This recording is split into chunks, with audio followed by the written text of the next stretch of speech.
Okay, thank you for joining another episode of Pan African Attitude. Fortunately, the topic that we're talking about today is a very sad one, especially those that have been following not just our social media pages, but social media pages in general. We've seen pogroms against non white people in the United Kingdom. And today we have a very special guest, one of my favorite rappers, an academic, a researcher, and a journalist who's going to help us break this all down. So welcome to the show, Loki. Really glad to have you on, bro. Thank you for having me. It's good to be here. Yeah, man. I think we need to start from the beginning. Most of the audience on African Stream are outside of the UK. So they've seen the videos, but they don't understand what's brought this on. So if you could just give us a little breakdown of the chronological order of events that led to this horrendous violence. So, I would say, firstly, it's important to understand that Britain didn't have an empire. Britain was an empire. Britain today still has a presence in numerous countries across the world. It has a network of tax havens across the world. It has a large cohort of foreign nationals within its own military. It's really indivisible from its imperialist past and present. When you think about Britain occupying all but around 20 countries in the world and occupying around 14 million square miles of the planet, whether or not people within the metropole necessarily had a share of the spoils of empire, they had a share in the superiority and the propaganda which buttressed the empire. So, in many ways, you have a long build up to where we are today, which is where you have a declining economy, which is due to fall from the fifth largest economy to out of the top 10 over the next few, uh, over the next decade or so. But in addition to that, the 20 fastest growing economies, none of them are in Europe, and some of them are former British colonies also. So you have a group of people who are disaffected and misdirected, I would say, in some way. And to where we're brought up to the present side of it, you have to think about how the the British have found themselves in a situation where they've hollowed out their own economy across the neoliberal years. And so, what do I mean by that? I mean, if you look at any state, and this would apply also to Africa, which is able to assert its sovereignty or a form of self respect, it will have nationalized industries.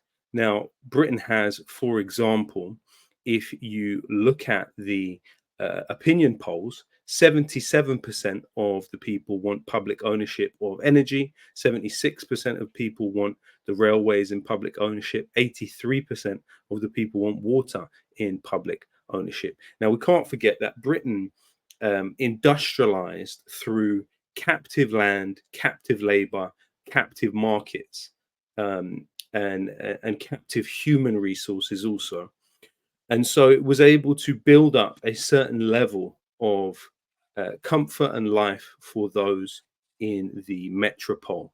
And the state was responsible for the provision of many of those things. Energy was in public ownership, railways were in public ownership, water was in public ownership. However, today, all of those utilities are owned by either foreign companies or foreign state owned companies, largely German, Italian, French, the United States. So there is a loss of agency to some extent. But what you also have happening at the same time is the historical racism, which um, buttresses a sense of superiority over the rest of the world, a lack of understanding of the rest of the world, a way in which the rest of the world knows England in a way that England doesn't know itself. You look at Sudan, for example. Originally, the capital of Sudan was supposed to be Khartoum, was supposed to be built in the shape of the Union Jack. There's so many examples of British colonial chauvinism around the world, which demonstrate a way in which Britain imposed itself on other people and then expected those other people to have no opinion about Britain and not come to the metropole. When even if you look at the period after the Second World War, you had something called the British Nationality Act, which was passed that said anyone that was part of the British Commonwealth was not an immigrant to Britain. They were practicing their birthright by going to Britain. But yet then you had the Commonwealth Act in the 60s, which looked to strip British citizenship from those people. Until this day, you've had very elderly people deported on that basis. So there's a sense of a loss of prestige. But then when it also becomes entwined with the more contemporary aspect of this, you have the war on terror propaganda and the network of that propaganda, which has been built up online, which largely comes from neocon and Zionist pro-Israel sources pushing the most crude interpretations of everything and anything related to Muslims, particularly because you have to remember also, who do you think it was that is supposed to be the cannon fodder for the British military? These people currently ransacking places. And I also have to be clear too, it's nowhere near as widespread as sometimes the news can lead people to believe. But it is happening. It is happening. And these people are people that have been primed to be participants in British violence around the world, and specifically aimed at the impossible subject, the eternal other, which is the Muslim and the brown person. You have seen a constant effort across these years to have the information that people consume to be so warped and so far from reality and so twisted. And it's been factories essentially are established, whether it's the Henry Jackson Society, which will attempt to warp people's perception of not only foreign policy issues, but also local issues, whether it was the Quilliam Foundation that had Majid Nawaz. These were several political organizations, some of them even with charitable status, who have worked on warping people's perceptions of Muslims. And then on top of that, what you have is people coming from former British colonies. So in the case of Afghanistan, which is one of the top countries that people come to Britain from, claiming asylum here, it has been invaded and occupied by the British 4 times in the last 2 centuries. The very first time that bombs were ever dropped on Afghanistan, it was by the British. And actually, that's an experience that many peoples of the world share. But people in this country have absolutely no concept of that fact. They don't even know the names of these places. If you were to say to somebody in this country the word Diego Garcia, they would think he was a footballer. But Diego Garcia, an island off Mauritius, where the population were forcibly removed by the British government, and the island was given to the US military to build one of its key bases in the region. And that was even under the government of Harold Wilson, who later on was forced out by a coup by the internal security services in Britain, with involvement of the CIA. So you have a very interesting picture here of a population that has lost agency and feels disaffected, but a lot of that energy has constantly been misdirected.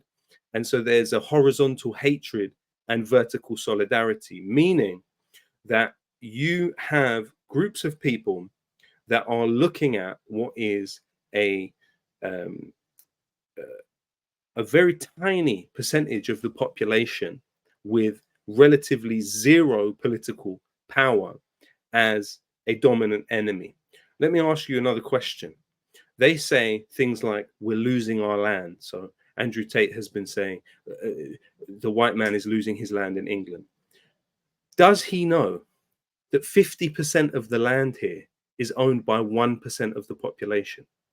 Now, that Of course 1% of not. the population are not the poor refugees and asylum seekers and migrants.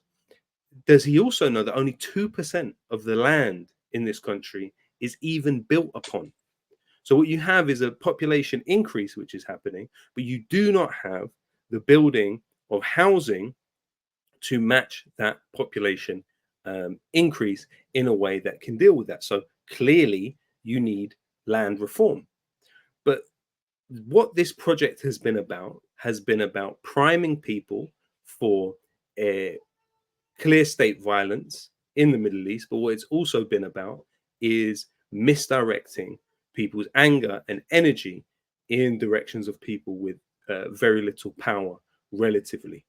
And of course, it builds on the great tradition of British racism, which has visited so many corners of the world already. Thank you, bro. That's a brilliant overview. I'm just going to give you an anecdote from my own experience. I grew up in Birmingham.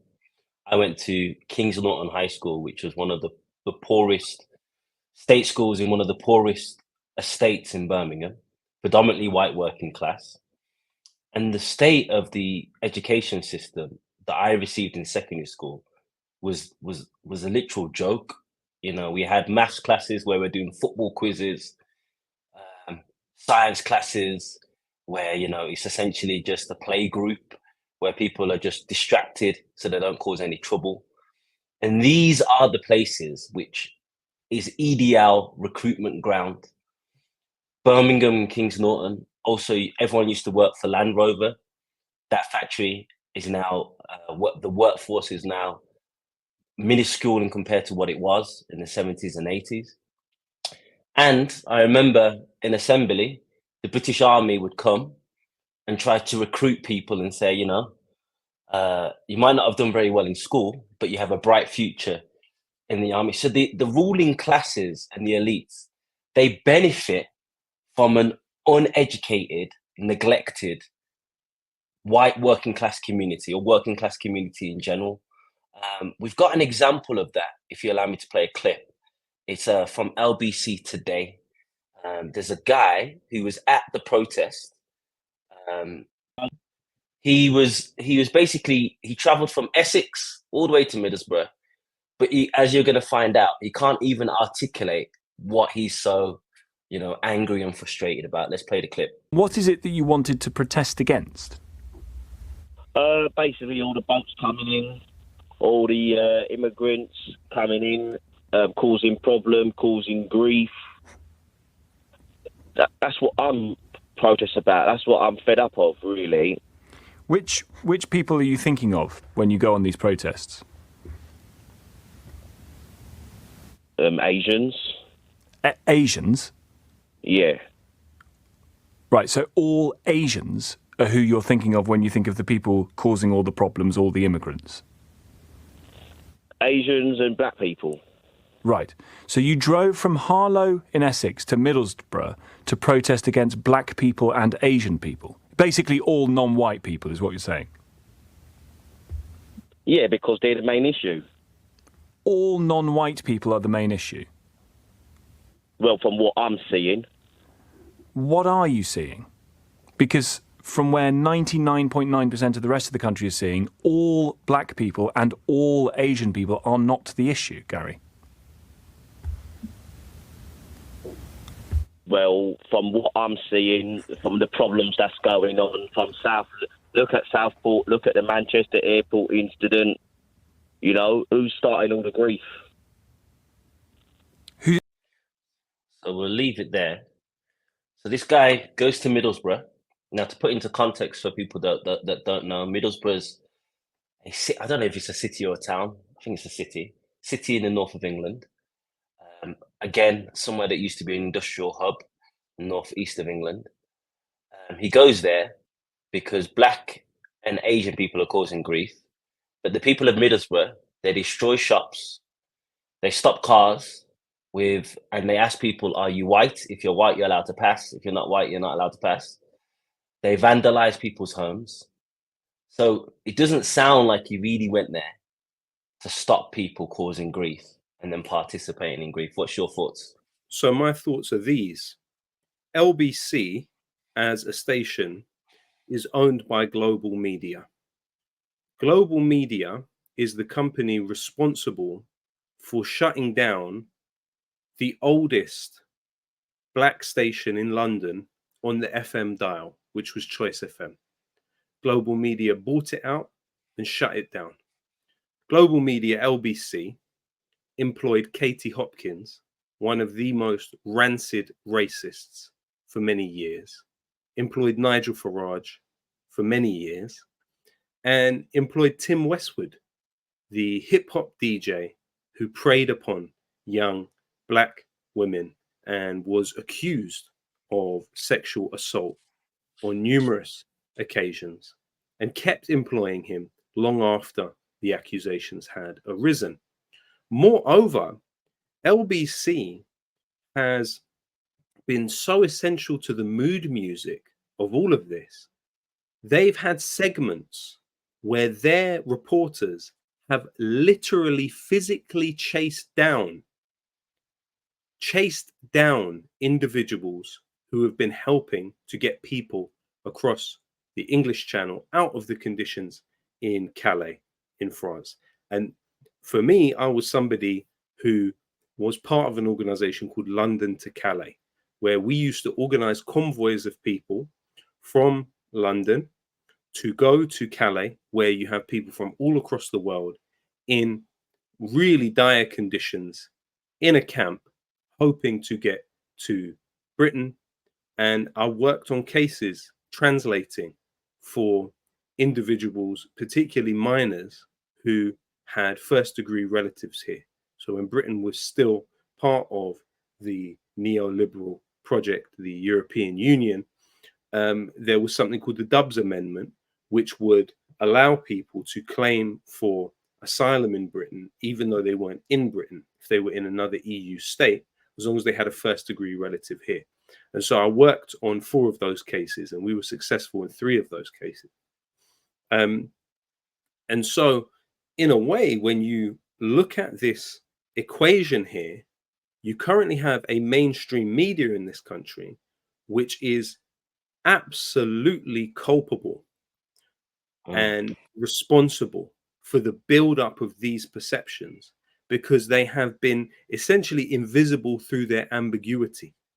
What he's speaking about are common sense extrapolations from what he's consuming, from what he's viewing on a daily basis. His confirmation bias is regularly being catered to by the type of material which these particular channels, including LBC, and so they're now very comfortable looking down their nose at some of these individuals, when actually it's a lot of what they've done over these years. You know, let me ask you a question, Ahmed. How many growing up, how many publicly recognizable Sudanese or even Middle Eastern people did you see in the public sphere? You probably can't name 5. I'm talking about regularly on your TV. Regularly on your TV. How many Sudanese or Middle Eastern people were signed to major record labels? How many?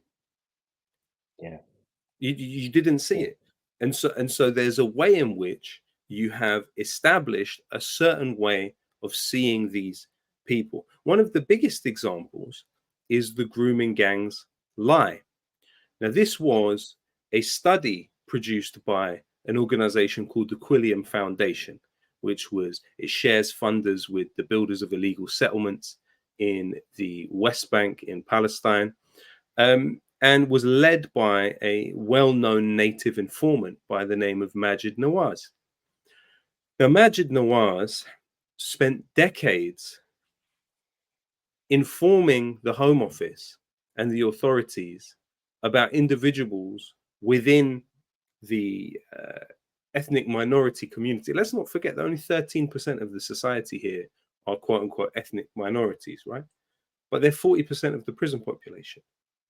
So you have already a status quo, which is discrimination against these people. We know they're not more inclined towards quote unquote committing crime, but yet they're disproportionately represented within the prison system due to the completely the racist policing within this system.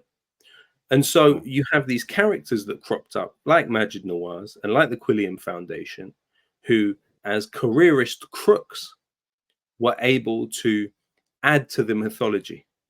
And one of the things that the entire media reproduced uncritically, and this is now relevant to what's happening today in the country, was this idea that over 80% of grooming gang cases were Pakistani men. So what they mean by grooming gangs is they mean men over the age of 18 who are accused of working together in groups to persuade young women, in some cases underage, into sexual relationships with those groups of men. It's a form of sexual assault, a form of sexual crime. Now, this 80% figure, where did it come from? So I looked at the Quilliam report, and what I found truly should be illegal, what they did. It should be illegal because they took around 150 cases over 12 years. We knew nothing about the methodology of how they selected these cases. And then from those cases, they extrapolated that 80% of those cases were Pakistani men. There is no legal designation of grooming gangs. It's not referred to in that way in court. So these people were found guilty of different things, right? I went to the Office of National Statistics and I looked up how many reports of sexual crime took place in England and Wales in 1 year. How many do you think it was? Over 120. 600,000 in 1 year. Jesus. 600,000 in 1 year. Wow. So Ahmed, let me ask you a question. Over 12 years, if we extrapolate that out, how many instances or reports of sexual assault, which are not instances because often they're not reported, would have taken place over those 12 years? You are talking about millions. Millions. The Quilliam Foundation chose around 100 to 150 to use for their investigation. It should be criminal. The entire media reproduced that information verbatim. That headline was one of millions of headlines across these decades of lies about people like us. And so actually, when we consider quite how extraordinary the propaganda has been, because it hasn't only been the propaganda from Hollywood, which has, you know, the CIA and the Department of Defense are intimately involved in the writing of scripts within Hollywood. So they have constantly tried to cultivate the bogeymen of the era, whether it's the Russians or whether it's the Arabs or you know, the Vietnamese at one point, of the brutal other, the inhuman other. So that has already existed. But you have a media sphere that has been utterly cooperative in every single heinous lie about groups of people like us. It's actually a surprise you haven't had more violence here. You haven't had Yeah. more bombings of mosques, because the psychological operation has been so fierce. We're talking about billions being pumped into this project. And when we look at the EDL particularly, I think there's an angle which is regularly not examined properly, because I think our media and political class, and even what we traditionally understand to be the left in this country, has been so well trained and tamed and disciplined to not actually study what Israel does externally to Palestine. And that's why you're in a situation where literally you have Israeli tech companies doing investigations for the British police, Israeli intelligence companies hacking phones for the British police. There's a full integration of Israel and Britain, of course, But what you have here when it comes to the Tommy Robinson and the EDL question, and Tommy Robinson is somebody who is really accused with being the lightning rod for these riots. He's somebody who has been organizing groups of men to do this online. He's been posting locations for people to go. He's been sending, and he has now almost 1 million followers on X. And there's an important point here about Elon Musk and his role in a lot of this and why it's significant, but we'll come back to that. But Tommy Robinson has, from the very beginning of his political activity, been deeply, deeply linked to the ugliest section of the Zionist movement. Now, when he founded the English Defence League in 2009, ostensibly it was about, and again, this is where you understand this as being an attachment to British foreign policy. This is not something separate from foreign policy. It's a direct outgrowth of it, because they were launching a campaign in Luton to go head to head with individuals protesting the British Army. And so the English Defence League came out of that. But who was his co-founder of the English Defence League? A gentleman by the name of Paul Ray. Now, Paul Ray, previous to founding the English Defence League with Tommy Robinson, infiltrated and spied on the pro-Palestinian International Solidarity Movement, ISM, inside occupied Palestine. Now, the ISM was, of course, the organization that Rachel Corrie had been a member of. Rachel Corrie, who was killed in 2003 by an Israeli bulldozer in Gaza. Now, the information that Paul Ray built up on the ISM while infiltrating them was given to multiple intelligence agencies, including the Israelis.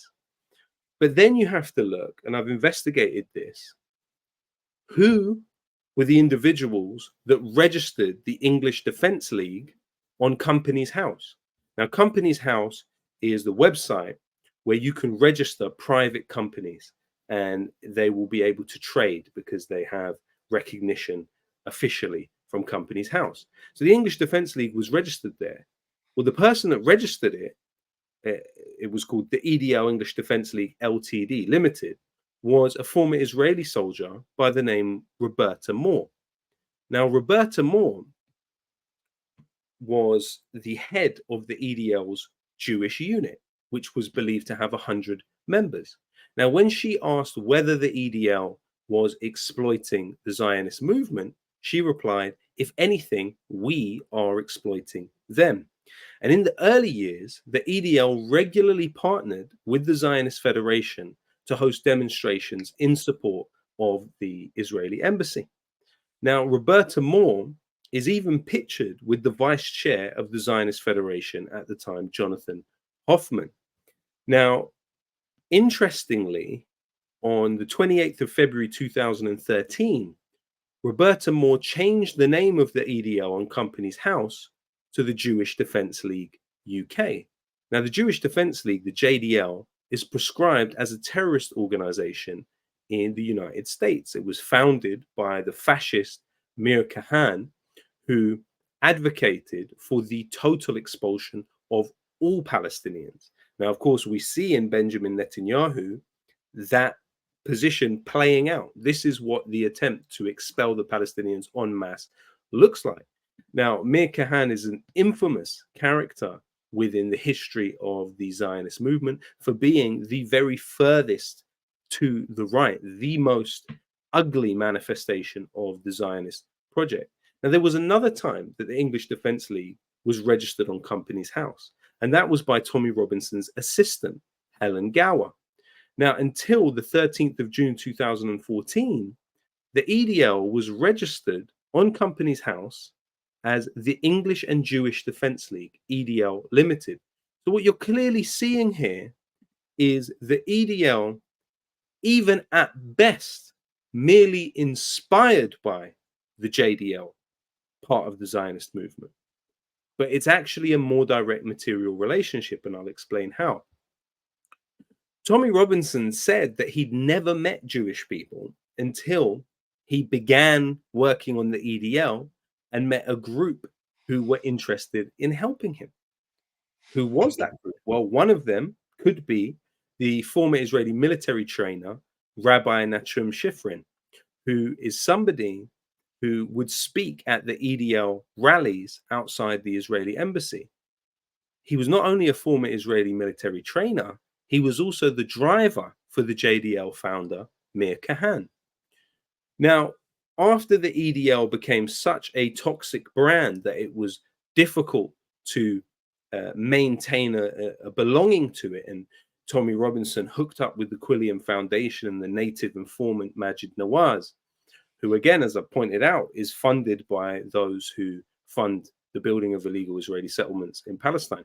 You know, Sarah Marusek has an amazing build-up of data in the book Islamophobia, Social Movements from Above, the 5 Pillars of Islamophobia, where she examines the organizations which fund the Islamophobia network.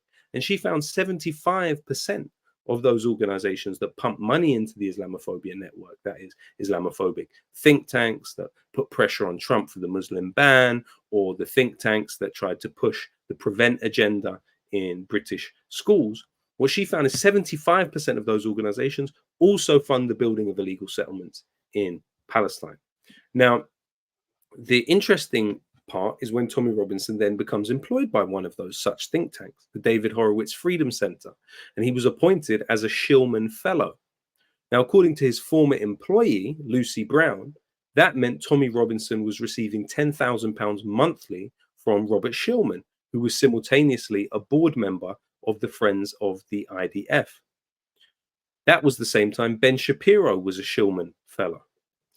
Later on, Tommy Robinson, when he had legal trouble in this country, his funds for his lawyer fees were actually provided by the Middle East Forum, which is headed by Greg Roman, a former employee of the Israeli Ministry of Defense. Now, Tommy Robinson previously described a key figure on the Board of Deputies lobby group, Robert Festenstein, as his legal advisor. Now, the Board of Deputies is more responsible than anyone for the campaign against Jeremy Corbyn in this country. He was the leader of the Labour Party who was pushing for nationalisation of key infrastructure and was anti-colonial in his outlook to a certain extent. But the Board of Deputies stated in its 2020 trustees report that it has a close working relationship with the Israeli embassy and strengthened links to the IDF. So there's an element of what is happening today when you have to remember that Tommy Robinson is somebody who said publicly he would fight in a war for Israel. Tommy Robinson is somebody who went to the Israeli occupied Golan Heights of Syria and posed on the top of a tank with a gun. Tommy Robinson is somebody who sees himself as fighting Israel's fight. And there are many people who are deeply unhappy with the political mobilization of the Muslim community that has taken place in this country off the back of Gaza. And there is an element of attempting to punish and discipline the Muslim community to force them out of political activity. It's my belief that that's partly what this is about. But I also have another angle on what is happening, Ahmed, which we may not completely agree on. Now, one of the ways that the plot against Harold Wilson, who was the Prime Minister of Britain in the 60s, a plot by MI5 against him to remove him from his office was the individual by the name of Colin Wallace, who was a figure previously in British military intelligence. He worked in Northern Ireland, particularly. Now, he revealed the details of something called Operation Clockwork Orange, which was the MI5 briefing its employees with dirt on the Prime Minister, Harold Wilson. But what else did Colin Wallace reveal? He revealed, when running psychological operations in Northern Ireland and trying to destabilize the population, depoliticize, and ultimately demobilize the population, British military intelligence carried out fake, hoax, satanic rituals. Why did they do that? They did that so the local community would be confused, would be disorientated, would wonder what was happening in their own society. They'd see evidence of satanic rituals, but they hadn't been carried out. Now, what I'm saying to you is that when we see graves in Burnley desecrated, I certainly don't rule out that it's being carried out by supporters of Tommy Robinson and others who have imbued all of this propaganda for all of these years. And also, as you have laid out, not been educated about the world. But also, there is a possibility that there's something else happening here. And there is an attempt to frighten and shock the community. Because as far as I'm concerned, I don't feel any increased threat. I don't feel there's any increase in Islamophobia. I feel there's pockets of individuals who are carrying out activity, but I also don't rule out the possibility that some of these activities have involvement of the British state there in order to push back on a politicization of a community which is viewed as ultimately dangerous. Let me ask you a question, Ahmed. What do you think is the likelihood of there being more people like me and you produced in a society when people are so busy just trying to make sure their mum gets from the shop safely? What's the likelihood of people becoming political agents within this society, active in the shaping of politics, if they are constantly having to defend and worry about what is happening? I think in some ways there may be some that embrace and that go with it. But for me, it strikes me as serving to ultimately disincentivize politicization of a certain demographic within this society. So, that's an interesting point because as you know, I live in Nairobi, Kenya. The amount of messages I've got from black and brown people in the UK saying, bro, I'm joining you. It might not be Nairobi. I might go to Dubai. I might go to Malaysia. But this country isn't for me because of the racism attacks. What I would say is I know that you're mainly based in London or the London area. And I've grown up with these communities, and they pick a fight that they know they're going to win. So they haven't at all done anything in London because they know they'd get there, just to call a spade, they'd get their heads kicked in. They get exactly. In Birmingham, they were saying they were going to show up in Borsley Green. They didn't show up.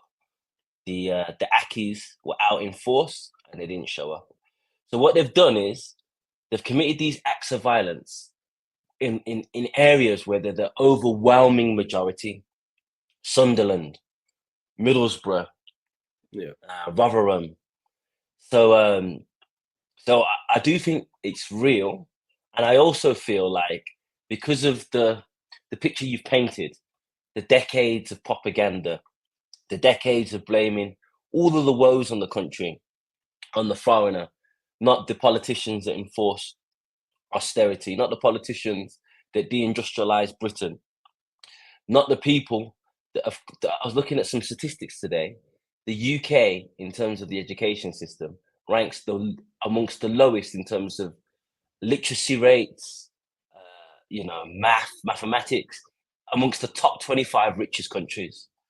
So instead of blaming, government policies for this, privatization of the NHS, all of it gets packaged up and blamed on the immigrants. And, you was educated in this country, much like myself.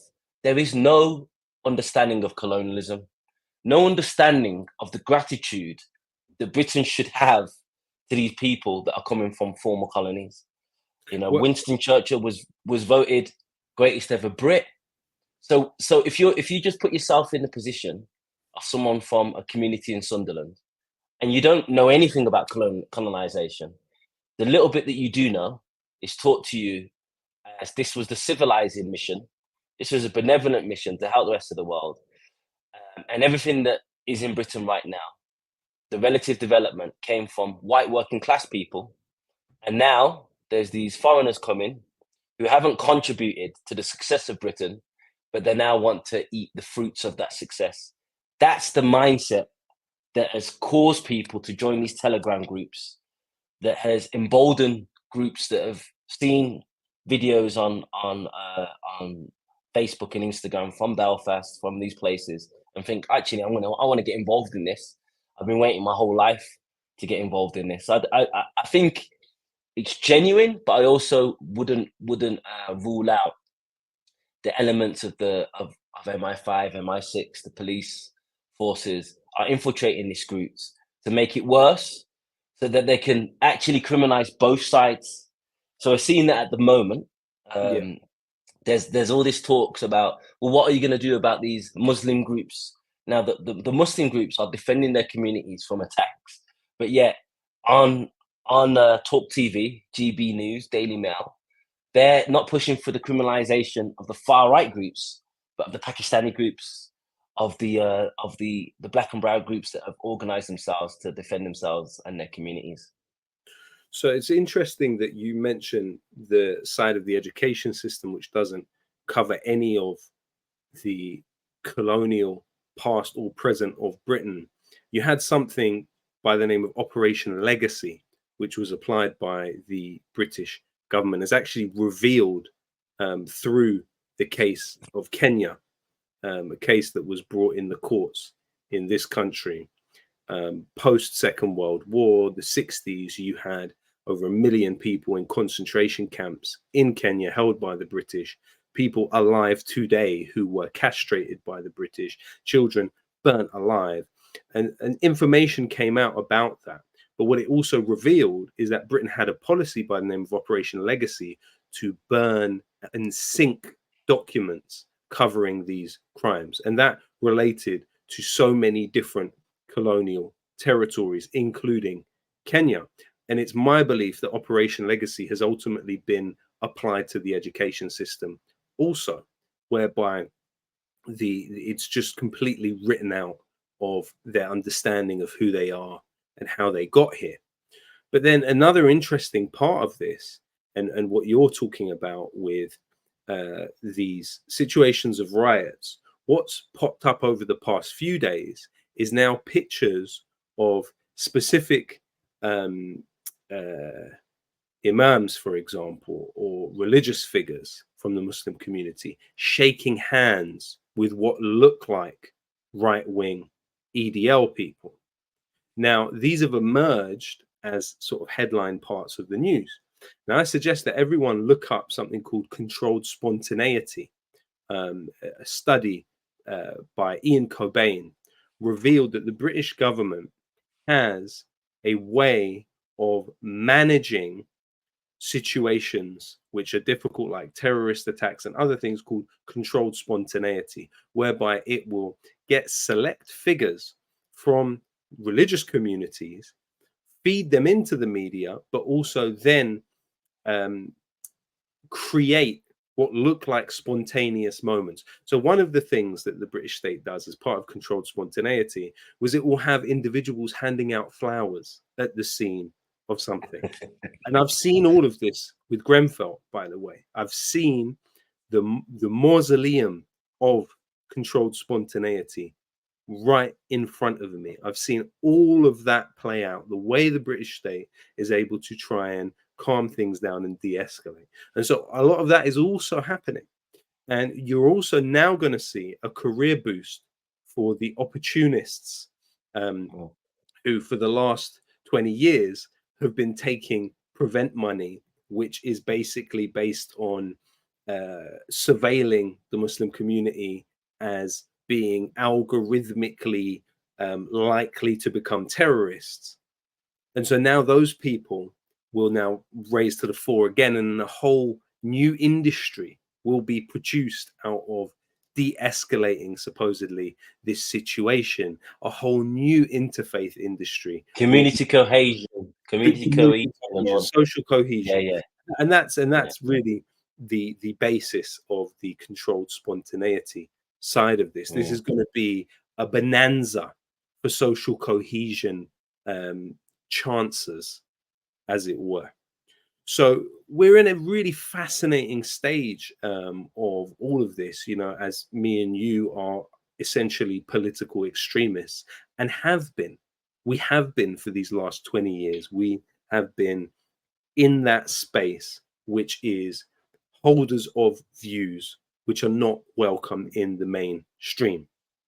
And so actually, as you very, very correctly alluded to, as we always see with the state, if they tap right, they smash left, meaning that anything which is visited upon these individuals from the EDL will be used, or from EDL like formations will be used to establish a precedent which will also be used against the rest of us who are actually seeking real transformational redistribution of political, economic, and social power within the society. Definitely. I was actually, it was controversial at the time, but I remember, I think it was Tommy Robinson's YouTube page was being taken down. And at the time I said, this is a trap. You know, they're using the extreme example. I think they call it the Copenhagen school, where you use an extreme example to justify, you know, the surveillance, the securitization of your real targets, which isn't Tommy Robinson, which isn't Alex Jones, which isn't, you know, these figures that are quite useful at times to the American and the British state. So it's interesting what you said about, you know, agents of chaos is basically what you're talking about with Tommy Robinson. So I wanted to ask you, if we get back to the whole the origins of this recent violence, it was misinformation online. So three schoolgirls were sadly killed in Southport in Wales by a young man who was born in this country, had even appeared in commercials for the British state, and then quickly online, like wildfire, it spread that the guy that did it was Muslim, that he arrived here legally on a boat. And you got to ask yourself, was that just spontaneous misinformation? Or do you think that that was intentionally planted by some of these groups that you mentioned that are linked to the EDL? I think where we are now is very difficult to tell the exact root of something.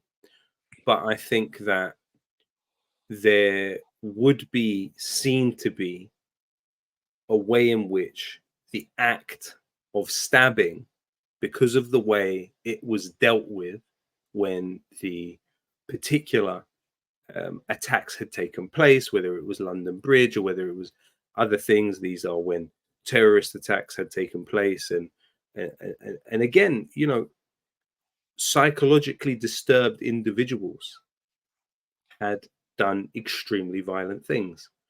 Whereas it's not done in the same way, where it's not understood or perceived in the same way, where a white person from English extraction carries it out, it's actually first viewed through a cultural lens and then generalized. Whereas when it's carried out by somebody of English extraction, it's exceptionalized and then understood. Whereas The when bad it's apple. the bad apple, but then it's contextualized. So it's exceptionalized and it's contextualized. When it's carried out by somebody else from particularly a target population within the war and terror sphere, it becomes culturalized and generalized. And then it becomes a source of constant curiosity and a question mark. And somebody like Tommy Robinson, why he's been so dangerous is because he attempts to link events like that to a form of ideological determinism. So he brings people, people that will come to you and bring you a section of a religious text that Muslims use without understanding a few things. Asbab al-Nuzul, for example, to start with, the basis of the revelations have Asbab al-Nuzul. So it's the context at which that particular revelation came out. What social function did it serve and why was it there?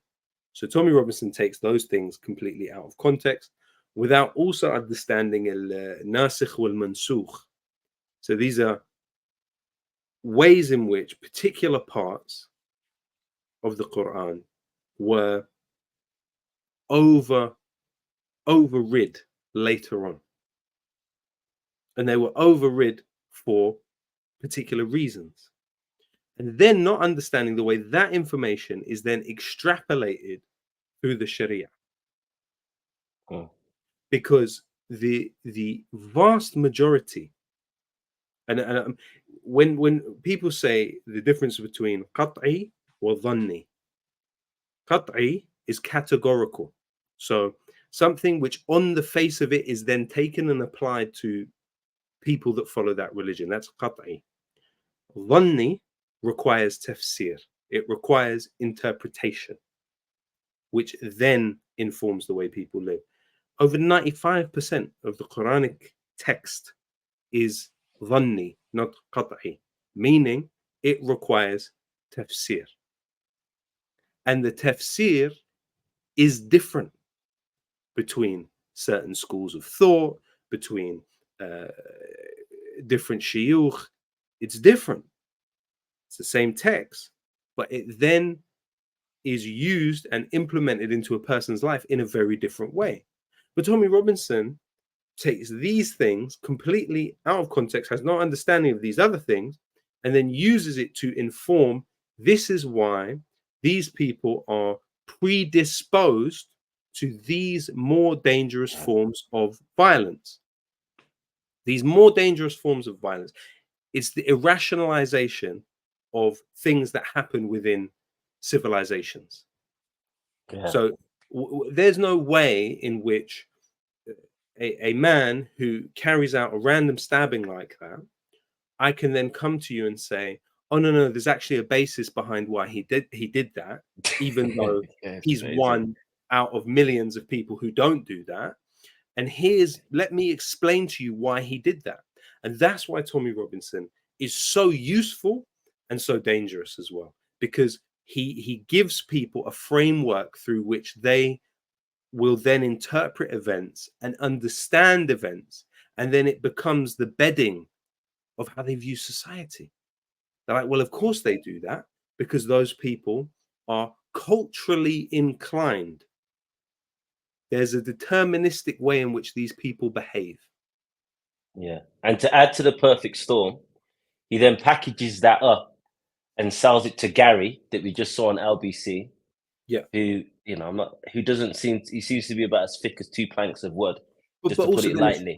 But then online, and this is where it becomes even more sinister, it's wrapped up in attractive packaging and algorithmically targeted at these people. Yes. So my videos now, if you go on my video on YouTube, it will redirect you to the video of Jordan Peterson talking to Tommy Robinson, which has been viewed by millions of people. That's algorithmic engineering. How and why is that happening? You are seeking to convert people from people that follow my worldview to people that follow Tommy Robinson's worldview. And in a way, that's where it comes back to somebody like Elon Musk, because what we're talking about is an extension of the war on terror, right? Well, Elon Musk has been essential to the war on terror. He has been a contractor. His SpaceX company has launched satellites for Lockheed Martin, which buttress their strikes, the US Air Force, which buttress their strikes. SpaceX has launched more recently satellites for the Israeli company ImageSat International. Now, Israel has bombed Syria thousands of times. In order to bomb Syria, it has used those satellites. Now, for the last few years, when Israel has been bombing the countries around it, not Palestine, it has been using satellites launched by Elon Musk's company. And Musk has been brought closer after the ADL campaign against him and then pressure from Ben Shapiro. He became even closer to the Israeli government, shadow banning all of us on Twitter, no doubt, but also seemingly amplifying Tommy Robinson, even on a personal level, amplifying his worldview, but also, I think, algorithmically boosting him. And so Tommy Robinson's voice has been massively increased in volume in the recent period. And at the same time, simultaneously, he's there saying anyone that says from the river to the sea will be then taken off X. Now, for someone that claims to be a free speech absolutist, it just doesn't make any sense. Now, it's not you've touched on something that predates Tommy Robinson, and that's the racialization of crime. And that's something that has a long history here in the United Kingdom. One of the first groups to be racialized was the Jewish community. They said Jack the Ripper, that was a typically Jewish crime, is what they said in the right-wing press at the time. Then there was the Irish. Then we fast forward to the muggings of black people, then the Pakistani grooming gangs, which brings us up to date. We've got an example. I'm just going to quickly play this. This is from Talk TV. And this is key for the racialization of crime. If you look at the story of Emmett Till, which many of our viewers will know because we covered it quite extensively, he was a 14-year-old boy. He was visiting his family in Mississippi. A white woman made up a lie that he whistled at her. He was then lynched so bad that his face was unrecognizable. His mother, who was an absolute gangster, just to put it lightly, said, "I'm going to show the world what you guys did to my son," which then was a pivotal moment in the civil rights movement. And then this woman, who's still alive, admitted recently that he never whistled at her. So here's an example of Talk TV, where she's basically going to blame all of the crime, all of the sexual assault, sexual harassment on migrant groups. I'm just going to quickly play this. Is going down the route of a particularly taboo story that is close to my heart, shall we say. And I'll tell you why. It's all about crimes and migrants committing crimes. And I'll tell you why this is particularly close to my heart. Because to coin a favourite phrase of the left wing, it has been my lived experience over the past 3 years or so that a lot of crimes happening against women especially seem to be committed by people who aren't from this country. I've been followed home with a man in one of those Afghan kolpol hats chuntering away in some language. All the way to my front door, I had to hide in my neighbour's house and pretend I didn't live in my house because he was lurking around outside trying to do indecent things to himself. That's right. I've also had my phone robbed off me by a Roma woman with a scarf on. And I'm like, yeah, what are we doing here? Who are these people? Why are we importing all this stuff? I cannot walk down the street where I live anymore without weird men leering at me, making comments. Look, I'm not one of these Me Too moves. Okay, I'm just going to leave it there. So if you notice, just the way that she plays into these kind of stereotypes, these men making these sounds, a man lurking with one of these Taliban things on his head. this is using racial imagery, tapping into people's already preconceived negative stereotypes of those groups. Now, I'll be very surprised to see if she reported any of this to the police. I'm just going to put it out there. I doubt any of that even happened. There's been a long trajectory of this from the United States, from the United Kingdom, of weaponizing white women tears against ethnic minorities to then galvanize white working class men to go out and defend the dignity of said white woman. And that's what we've seen here. You know, they're saying that they're protecting our women, but yet one of the founders of the EDL, I forget his name, was not Tommy Robinson, but one of his partners, was convicted of sexual assault on children. But yet these are not the children that want to be protected. Yeah, absolutely. It's there's a long line of this thinking to turn your target of violence into perceived sexual brutes or deviants in some ways, because then it justifies violence against those people. And you've seen it play out again and again and again, from Othello to now. You know, this is a familiar song that is sung.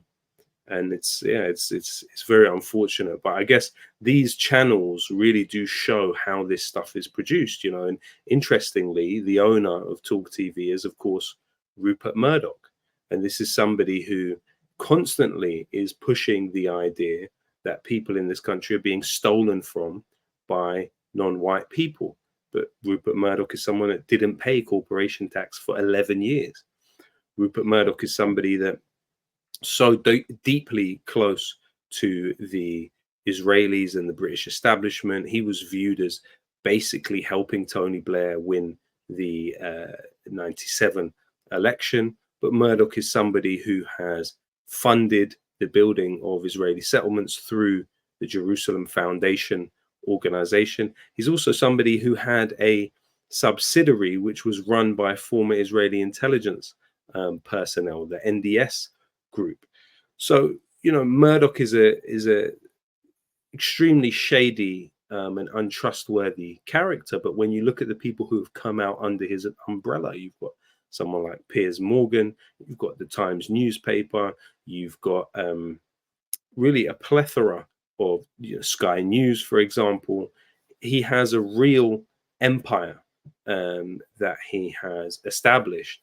And so, unfortunately, these types of notions have to be constantly produced, because they're bumping up against the reality. And the reality of any civilization that lasts any stretch of time is cooperation. The vast majority of communication that takes place between groups of people in this country is characterized by cooperation. Might be cooperation on the basis of unjust social arrangements, but it's cooperation nonetheless. And so this propaganda has to be constantly pumped into the atmosphere in order for people to start to believe the opposite is true. Definitely. And we've been going on for an hour now, so it's a good time to wrap up. I'll just correct myself. The woman that claimed Emmett Till whistled at her died April last year, and she admitted on her deathbed that Emmett Till obviously never whistled at her. So Loki, thank you so much for taking us on that journey, explaining, you know, algorithmically, institutionally, foreign actors are involved, the right-wing press, but also the so-called liberal press, places like LBC. This has been engineered for some time. And actually, you know, people are now pointing at the far right in shock and horror, as if they weren't cooking up the ingredients in the pot, knowing what they were serving up. So thank you so much. You are a treasure, as someone put in the comments. And yeah, we'll love to have you on at some point, and hopefully to give us more of your analysis and some of your, you know, your research skills and stuff that you've looked into. So until next time, thank you, my brother. Thank you very much. That's what, bro. Thank you.